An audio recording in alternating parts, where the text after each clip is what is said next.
آج ہم نمازی کے لباس کے بارے میں پڑھیں گے۔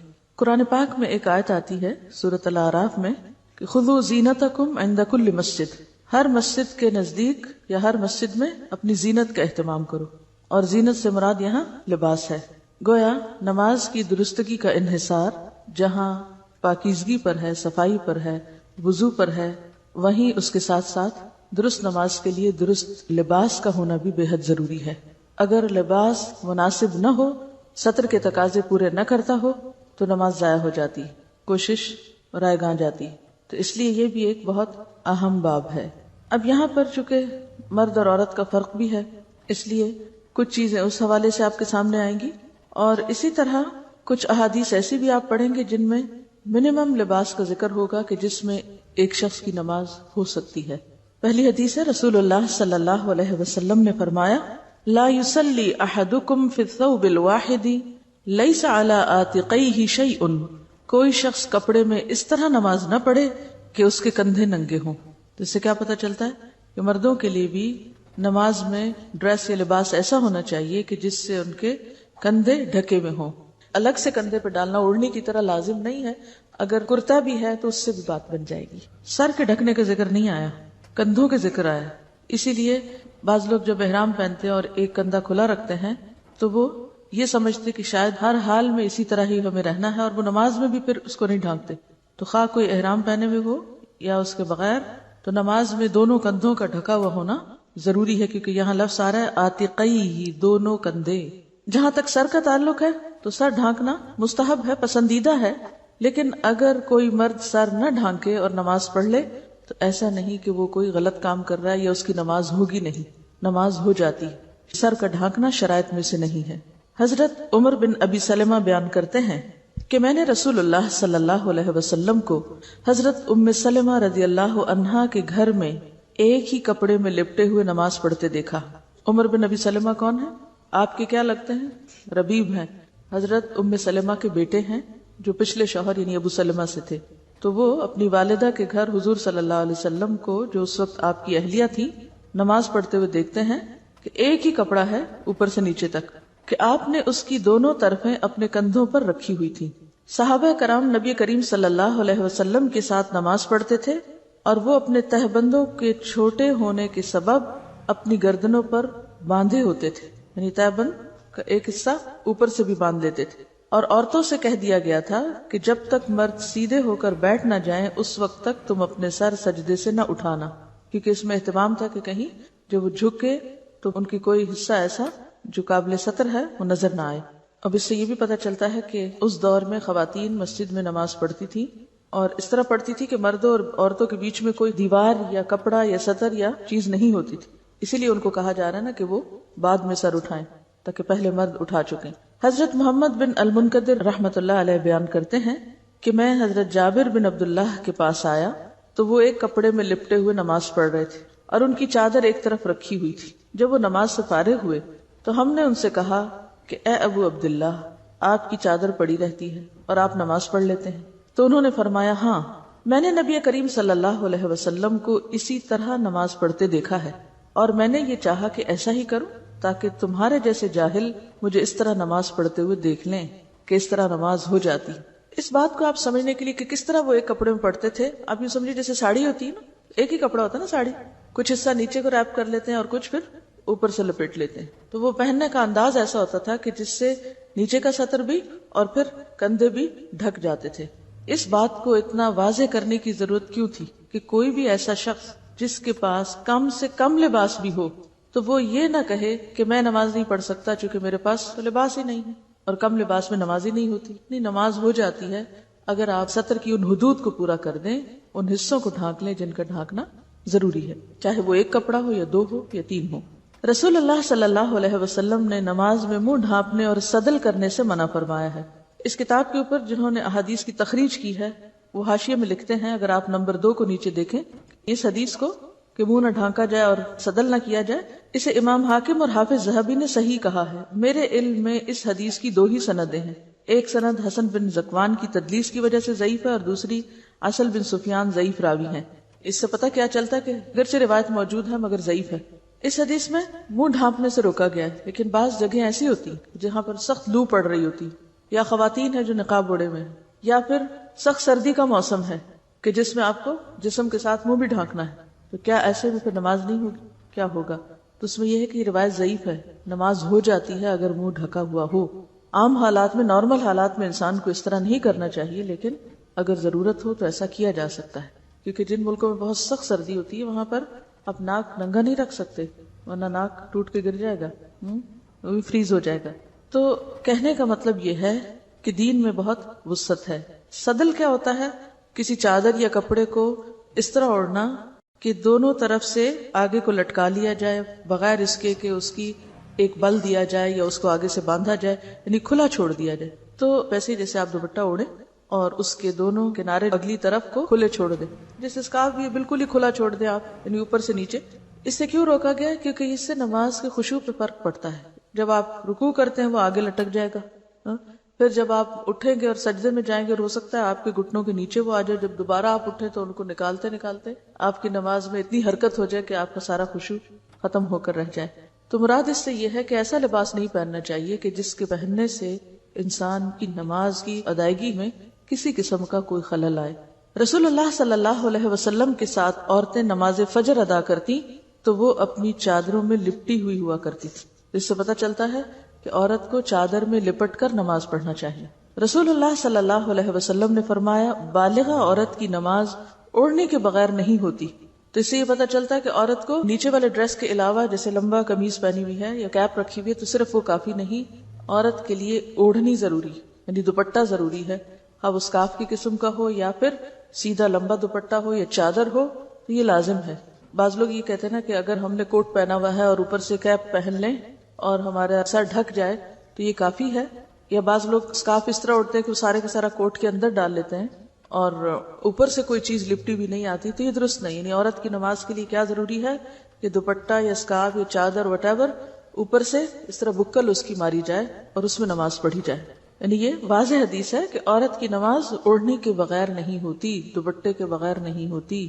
حضرت ام سلمہ رضی اللہ عنہا فرماتی ہیں، عورت اوڑھنی اور ایسے لمبے کرتے میں نماز پڑھے جس میں اس کے قدم بھی چھپ جائیں، یعنی نیچے تک آنا چاہیے، ٹخنے وغیرہ ڈھکے ہوئے ہونے چاہیے۔ اگر آگے کے پنجے تھوڑے بہت کھل بھی جائیں تو کوئی بات نہیں، جس طرح ہاتھ ہے، لیکن پیچھے سے ایڑیوں تک کپڑا ہونا چاہیے۔ بعض خواتین نماز پڑھتی ہیں اور تنگ پائچوں کی شلوار پہن لیتی ہے، جب رکوع میں جاتی ہے تو وہ اتنے اونچے چڑھ جاتے ہیں کہ بعض اوقات پنڈلیاں بھی دکھائی دینے لگتی ہیں، تو اس سے نماز درست نہیں ہوتی۔ یعنی ایسا کپڑا پہننا چاہیے کہ جو پاؤں تک جائے۔ جب آپ نماز کے لیے کھڑے ہو نا تو اپنے آپ کو اتنا سنبھال کے، اتنے کمپوزڈ ہو کہ آپ پھر اپنے لباس اور اپنی ذات کی طرف سے بے فکر ہو۔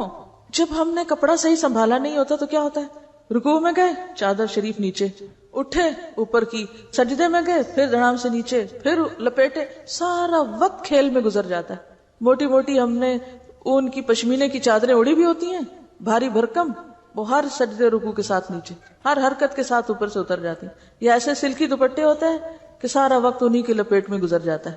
پھر اوڑھنی بھی ایسی نہ ہو، یعنی اتنا چھوٹا سا اسکارف کہ جو بمشکل آپ کی گردن اور کان ڈھانکے، اور بعض لوگوں کی تو گردن بھی نہیں ڈھانکتا اسکارف، یعنی اس طرح اسکارف اوڑا ہوا ہوتا ہے کہ پورا سینہ کھلا ہوتا ہے۔ حالانکہ قرآن پاک میں واضح طور پر کیا ہے، وَلْيَضْرِبْنَ بِخُمُرِهِنَّ عَلَى جُيُوبِهِنَّ، کہ وہ اپنے خمار یا اپنے جو دوپٹے ہیں وہ اپنے سینے پہ ڈالیں۔ تو نماز میں جو دوپٹہ آپ ڈالیں گے اس سے آپ کا سینہ ڈھکا ہوا ہونا چاہیے، اور اسی طرح گردن، کان، یہ تمام چیزیں، لیکن ماتھا نہیں ڈھکا ہوا ہونا چاہیے کیونکہ سجدے کی جگہ خالی ہونی چاہیے۔ اگر ایک ماں بچے کو لے کے نکلتی ہے تو اس کا اتنا بھاری بیگ لے کے نکلتی ہے، ساتھ اس میں دودھ بھی، اس میں نیپیاں بھی، اس میں یہ بھی ہے اور وہ بھی ہے۔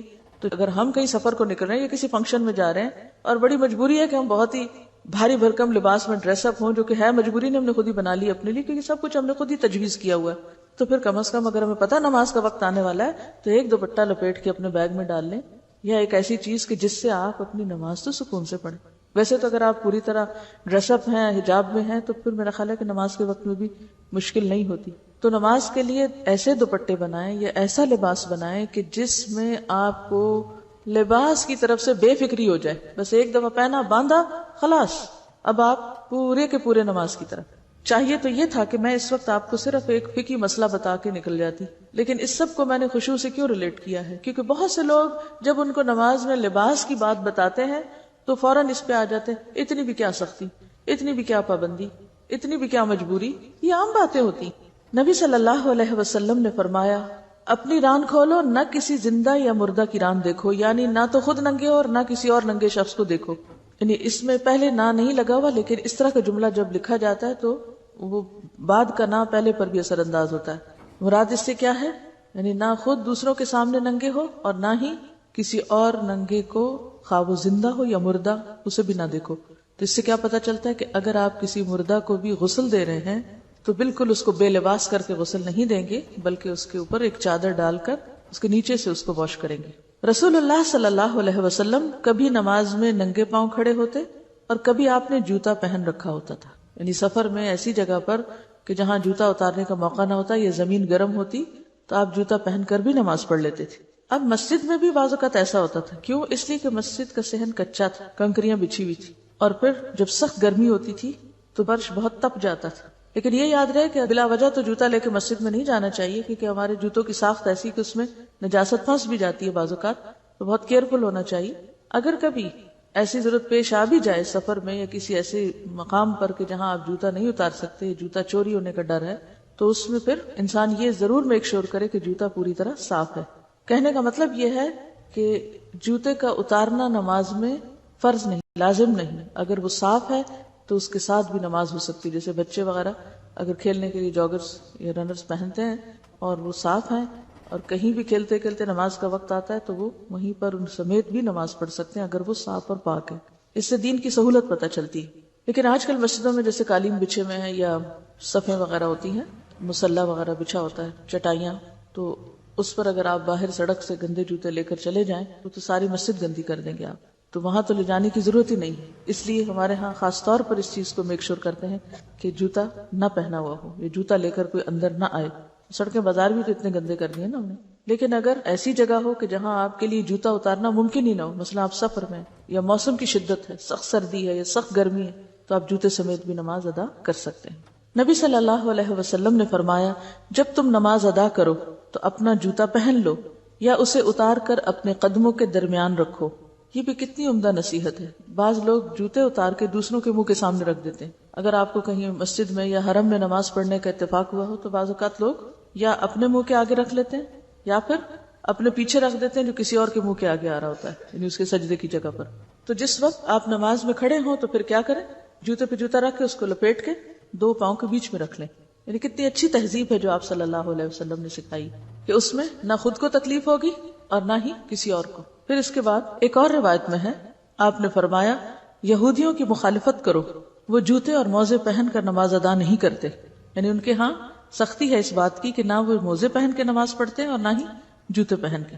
نبی صلی اللہ علیہ وسلم نے فرمایا جب تم مسجد میں آؤ تو جوتوں کو اچھی طرح غور سے دیکھ لو، اگر ان میں نجاست نظر آئے تو ان کو زمین پر اچھی طرح رگڑو، پھر ان میں نماز ادا کرو. نبی صلی اللہ علیہ وسلم فرماتے ہیں جب تم نماز ادا کرو تو جوتوں کو دائیں یا بائیں نہ رکھو بلکہ قدموں کے درمیان رکھو، کیونکہ تمہارا بایاں دوسرے نمازی کا دایاں ہوگا. ہاں اگر بائیں جانب کوئی نمازی نہ ہو تو بائیں جانب رکھ سکتے ہو. تو اس سے کیا پتا چلتا ہے کہ خاص طور پر اگر صف میں آپ نماز پڑھ رہے ہیں تو اس میں اگر آپ بیچ میں جوتا رکھتے ہیں تو ایک تو صف ٹوٹے گی، گیپس آ جائیں گے. دوسرے یہ ہے کہ جوتے کو اپنے دائیں طرف مت رکھو، بائیں طرف رکھو. ہاں اگر صف کا اینڈ ہو رہا ہے اور بائیں جانب کوئی بھی نہیں تو پھر کیا کرو، وہاں رکھ سکتے ہو، سامنے یا پیچھے رکھنے کی بجائے. یا پھر اگر بیچ میں نہ رکھنا چاہیں تو بائیں طرف اگر کوئی نہ ہو تو پھر آپ بائیں طرف رکھیں. اس سے آپ دیکھیں کہ آپ صلی اللہ علیہ وسلم نے کتنی باریکی کے ساتھ کتنی تدبیر سکھائی ہے مختلف کاموں کے کرنے کی، کتنے خوبصورت انداز سکھائے. یہ باتیں پتہ تھیں آپ کو پہلے؟ نہیں، عموماً نہ پتہ ہوتی ہیں، نہ ہم عمل کرتے ہیں، نہ ہی سیکھتے ہیں، نہ ہی سکھاتے ہیں. اسی لیے ہماری زندگی بس ایک ہیپ ہیزرڈ قسم کی بے انتظام زندگی ہے. بس جو کام جیسے آیا، جیسے دل کیا ویسے کر لیا، جو خود کو سہولت ہوئی وہ کر لیا، جو من مانی ہوئی، مرضی ہوئی وہ کر لیا. یہ نہ دیکھا کہ دوسرے کو اس سے یا اوور آل ایک ماحول پر اس سے کیا فرق پڑتا ہے. حضرت عبداللہ بن عباس رضی اللہ عنہ نے عبداللہ بن حارث کو دیکھا کہ وہ پیچھے سے بالوں کا جوڑا باندھ کر نماز پڑھ رہے تھے. آج بھی اور اس زمانے میں بھی لوگ بعض اوقات تھوڑے لمبے بال رکھ لیتے تھے. تو انہوں نے کیا کیا، نماز میں بالوں کو اکٹھا کر کے جیسے پونی ٹیل وغیرہ ہوتی ہے اس طرح، یا ان کو اوپر کر کے باندھ دیا. عبداللہ بن عباس اٹھے اور ان کے جوڑے کو کھول دیا.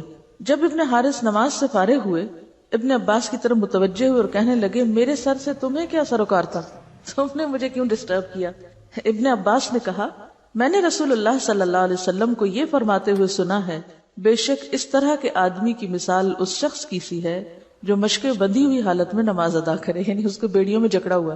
جوڑا ایسا ہے کہ ایک ہے بال کھلے جس میں آپ ریلیکس ہیں، اور جو ہی آپ نے بال اس طرح باندھے کہ وہ ٹائٹ ہو گئے کہ جس سے آپ کی توجہ جو ہے وہ اس طرف جا رہی ہے، یا پھر یہ کہ وہ اونچے ہو گئے کہ جس سے آپ کا جو پیچھے سے بال ابھر کے دوسرا سر نظر آ رہا ہے، تو اس سے منع کیا گیا ہے۔ تو اس سے یہ پتہ چلتا ہے کہ نماز میں انسان بالکل ریلیکس رہے، بالکل یکسو رہے، کیونکہ اگر انسان اس وقت کسی بھی چیز میں بندھا ہوا اپنے آپ کو فیل کرتا ہے، اور اس سے صرف جڑا ہی نہیں بلکہ ٹائٹ لباس یا اس طرح کا لباس کہ جس میں انسان خود کو قید محسوس کرے اور پورا خشوع نہ آ سکے، تو وہ نماز کی خشوع میں رکاوٹ بنتا ہے، اور اگر خشوع نہیں تو نماز ہی کیا۔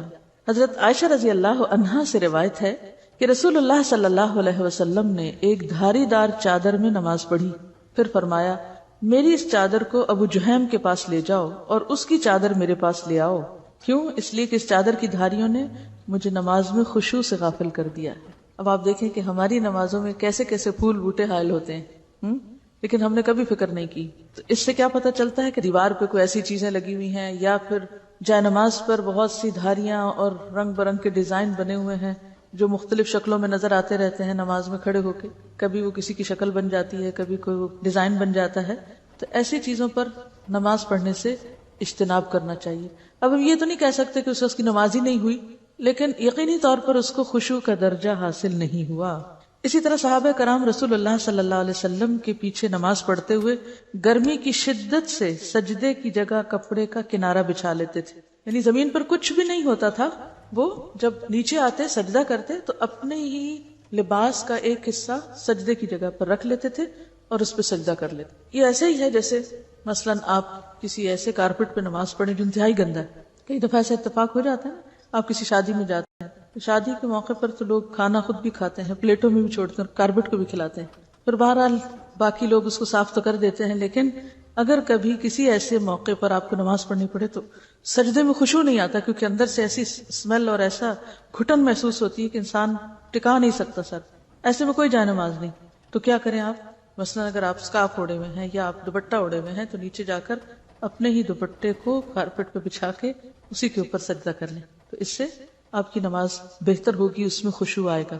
جہاں تک ان سارے احکام کا تعلق ہے، اس میں دو بڑی باتیں سمجھ آتی ہیں، یعنی لباس کے سارے چیپٹر کو پڑھنے کے بعد دو چیزیں سمجھ میں آتی ہیں۔ ایک تو یہ کہ انسان جب اللہ کے حضور حاضر ہوتا ہے یا نماز پڑھتا ہے تو وہ ایسے ہی ہے جیسے کسی بادشاہ کے دربار میں جاتا ہے۔ جب آپ کسی بڑے سے ملنے کے لیے جاتے ہیں، اس کی ملاقات کے لیے، تو آپ کیا کرتے ہیں؟ صاف ستھرے ہو کر جاتے ہیں نا، سج بن کے جاتے ہیں، کپڑے پہن کے جاتے ہیں، فارمل ڈریس میں جاتے ہیں نا۔ آپ نے دیکھا ہوگا کہ بعض گیدرنگز ایسی ہوتی ہیں کہ جن میں انویٹیشن کے پیچھے ڈریس کوڈ لکھا ہوتا ہے، حالانکہ وہ انسانوں کی قائم کردہ مجلس ہے۔ تو اگر ان میں ڈریس کوڈ کا اہتمام ضروری ہے تو خالق کائنات اور بادشاہ کائنات کی مجلس میں ڈریس کوڈ کا اہتمام کیوں ضروری نہ ہو؟ اسی لیے جو پہلی آیت میں نے آپ کو سنائی تھی اس میں کیا تھا؟ خذوا زینتکم عند کل مسجد، کہ نماز میں زینت کا اہتمام کرو، اور زینت سے مراد یہاں صاف ستھرا لباس ہے، ستر والا لباس ہے، کیونکہ لباس بہرحال انسان کی شخصیت پر اثر انداز ہوتا ہے، اس کے صرف ظاہر پر نہیں اس کے باطن پر بھی اثر انداز ہوتا ہے۔ آپ جس طرح کا لباس پہنتے ہیں آپ کے دل کی کیفیت ویسی ہی ہو جاتی ہے۔ کبھی محسوس کیا آپ؟ اگر آپ ہاف سلیوز پہنے ہوئے ہو تو آپ کی فیلنگ اور ہوگی، آپ ٹائٹ ڈریس پہنے ہوئے ہو تو آپ اور طرح چلیں گے، اور طرح سوچیں گے، اور اگر آپ ڈھیلا ڈھالا کیجول لباس پہنے ہوئے تو اور طرح۔ رات کو اگر آپ سونے کا لباس پہنے ہوئے تو آپ کی سوچ اور آپ کی کیفیت اور ہوگی، اور اگر آپ کہیں گھر سے باہر ہیں اور باحجاب ڈریس میں ہیں تو آپ کی فیلنگ ہی اور ہو جائے گی۔ تو یہ ایک مانی ہوئی بات ہے کہ انسان کے جسم کے اوپر جو کچھ ہے وہ صرف اوپر نہیں رہتا بلکہ اس کے اندر تک اثر انداز ہوتا ہے۔ تو نماز میں چونکہ خشوع شرط ہے، قد افلح المؤمنون الذین هم فی صلاتهم خاشعون، لہذا ہر وہ کام ہمیں کرنے کی ضرورت ہے جس سے نماز میں خشوع آئے، جس کے لیے نمبر 1 طہارت کی ضرورت ہوتی ہے، نجاست سے پاک ہونا ضروری ہوتا ہے، نمبر 2 باوضو ہونا ضروری ہوتا ہے، نمبر 3 پھر صحیح لباس میں ہونا ضروری۔ تو لباس کا ایک مقصد جہاں خالق کائنات کے سامنے زیب و زینت میں جانا ہے، اللہ کی ملاقات کے وقت ایک اچھی حالت میں ہونا ہے، اور ایک فارمل ڈریس کوڈ کے ساتھ ہونا ہے. وہاں دوسری طرف نماز کی خشوع و خضوع کا اہتمام بھی ضروری ہے، اور اس لباس کا مقصود یہ بھی ہے کہ نماز میں خشوع آئے اور دھیان اللہ ہی کی طرف رہے. اس لیے لباس میں بھی ہر وہ چیز منع کر دی گئی جو کسی بھی طرح خشوع پر اثر انداز ہو. آپ دیکھیے کہ نماز میں جو التفات قلبی ہے اس سے منع کیا گیا ہے. التفات کا کیا معنی ہوتا ہے؟ ملتفت ہونا. اس نے میری طرف کوئی التفات نہ کیا. التفات کیا ہے؟ توجہ کرنا، مائل ہونا. تو نماز میں اللہ کے علاوہ کسی دوسری چیز کی طرف مائل ہونا یا توجہ کرنا درست نہیں. دائیں یا بائیں جھانکنے سے منع کیا گیا ہے. یہ دو طرح کا ہوتا ہے التفات. نمبر 1 التفات قلب اور نمبر 2 التفات بصر. التفات قلب کا کیا مطلب ہوتا ہے؟ اللہ کی طرف سے دل ہٹا کر غیر اللہ کی طرف لگانا. اور التفات بصر کیا ہے؟ اللہ کی طرف سے نظر ہٹا کر غیر اللہ کی طرف لگانا. یہ دونوں چیزیں منع. جب تک انسان نماز کی طرف متوجہ رہتا ہے اللہ تعالیٰ اس کی طرف متوجہ رہتے ہیں، اور جب دل یا آنکھ کی توجہ غیر اللہ کی طرف ہو جاتی ہے تو اللہ تعالیٰ بھی اس سے اعراض کر لیتے ہیں، منہ موڑ لیتے ہیں. نقصان کیا ہے التفات قلبی یا التفات بصر کا؟ کہ جب تک آپ کا دھیان اللہ کی طرف ہے، آپ کے دل میں اللہ کی یاد ہے، آپ کی نگاہ ایک خاص مقام پہ ٹکی ہوئی ہے اور ادھر ادھر نہیں دیکھ رہے، تو آپ پر اللہ کی رحمت ہے. اور اگر آپ نے منہ موڑ لیا تو اللہ تعالیٰ بھی منہ موڑ لے گا. رسول اللہ صلی اللہ علیہ وسلم نے فرمایا، مسند احمد، ابو داؤد اور نسائی کی روایت ہے، نمازی جب تک نماز میں ادھر ادھر نہ جھانکے تو اللہ تعالیٰ اس کی طرف متوجہ رہتے ہیں، مگر جب اللہ تعالیٰ سے دھیان ہٹا لیتا ہے تو اللہ تعالیٰ بھی توجہ پھیر لیتے ہیں. کبھی محسوس کیا آپ نے یہ بات؟ جانتے نہیں، محسوس کہاں سے کریں گے کہ ہمارے ادھر ادھر دھیان کرنے سے ہم پہ کیا نقصان ہے. بعض لوگ ہیں بیچ گھر کے کھڑے ہو جاتے ہیں، جو آتا جاتا ہے گزرتا ہے، جو کوئی کام ہوتا ہے ادھر ادھر بھی دیکھتے جاتے ہیں، نماز بھی پڑھتے جاتے ہیں، پورا دھیان رکھتے ہیں ہر چیز کی طرف. کس کی آواز آ رہی ہے، کون آیا، کون گیا، بیل تو نہیں بجی، دروازہ تو نہیں کھٹکا. یہ التفات قلبی ہے اور بعضوں کا ساتھ التفات بصر بھی انتہائی ناپسندیدہ. آپ رکھیے اپنے آپ کو، اگر آپ سے کوئی بات کر رہا ہو، آپ سے کوئی ملاقات کرنے آئے، بعضوں کا تو ہوتا ہے نا کوئی آپ سے ملنے آیا، ہم اللہ کی ملاقات کو جاتے ہیں نماز میں، آپ سے کوئی ملنے آیا، آپ اس سے بات کر رہے ہیں، آپ اس کی طرف متوجہ، آپ سارے کام کاج چھوڑ کے اس کے پاس بیٹھے ہیں، اور وہ کبھی دیکھنے لگتا ہے کہ آپ نے گھر میں کیسے پردے لگا رکھے ہیں، آپ نے کپڑے کیسے پہنے ہوئے ہیں، ادھر سے ادھر، نیچے سے اوپر، دائیں سے بائیں.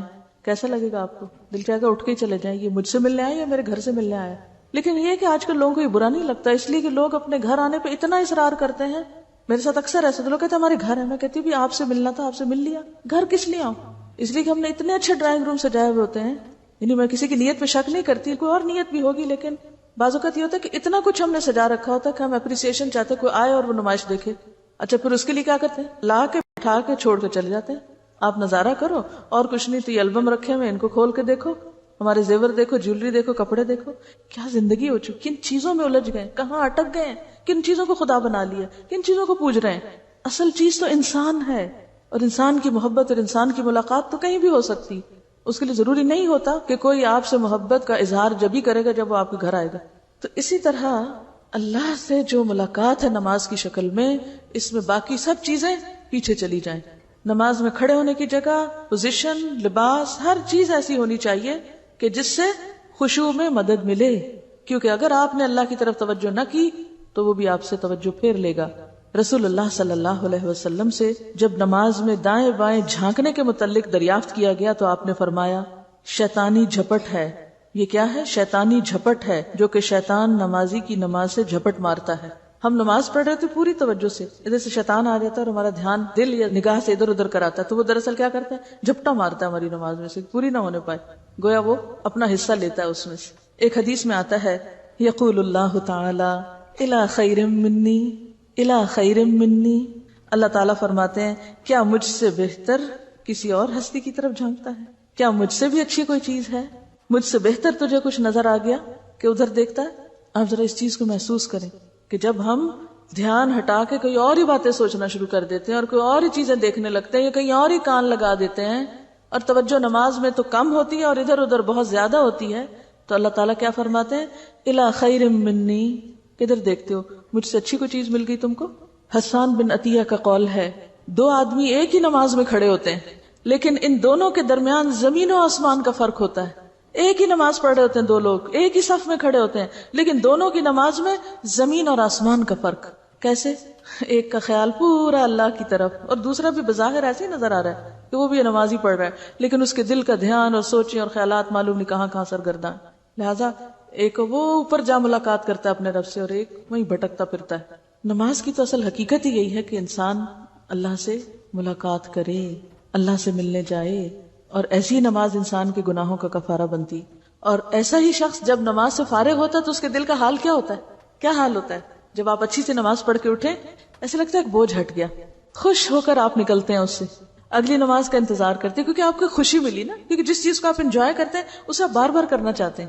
لیکن چونکہ ایک نماز ہی ٹھیک نہیں پڑھتے، لہٰذا اس میں مزہ نہیں آتا، تو اگلی کہاں سے پڑھنے کو دل چاہے گا؟ تو وہ کیسی نماز ہوتی ہے جسے آنکھوں کی ٹھنڈک کہا جاتا ہے، جسے دل کا سکون کہا جاتا ہے، جو روح کی تسکین کا سبب بنتی، جو دنیا میں ہی اس کو ایک جنت کا مزہ چکھا دیتی، جیسے وہ جنت سے ہو کے آ رہا ہے. ایسی خوشی اس کے دل کو دیتی، اور جسم بھی اور دل اور روح ہلکا پھلکا ہو جاتا ہے.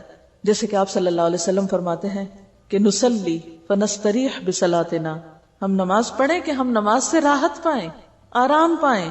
آپ کیا فرماتے تھے حضرت بلال کو؟ یا بلال اقم الصلاۃ ارحنا بہا، بلال نماز قائم کرو، یعنی اذان دو تاکہ ہم نماز پڑھیں اور ہمارا دل اس سے خوش ہو جائے، ہمیں راحت پہنچے. یہ دنیا کی مصیبتوں نے ہمیں گھیرے میں ڈالا ہوا ہے، ہم ان سب سے نکل کر اپنے رب سے ملنے جائیں، ارحنا بہا، راحت پائیں.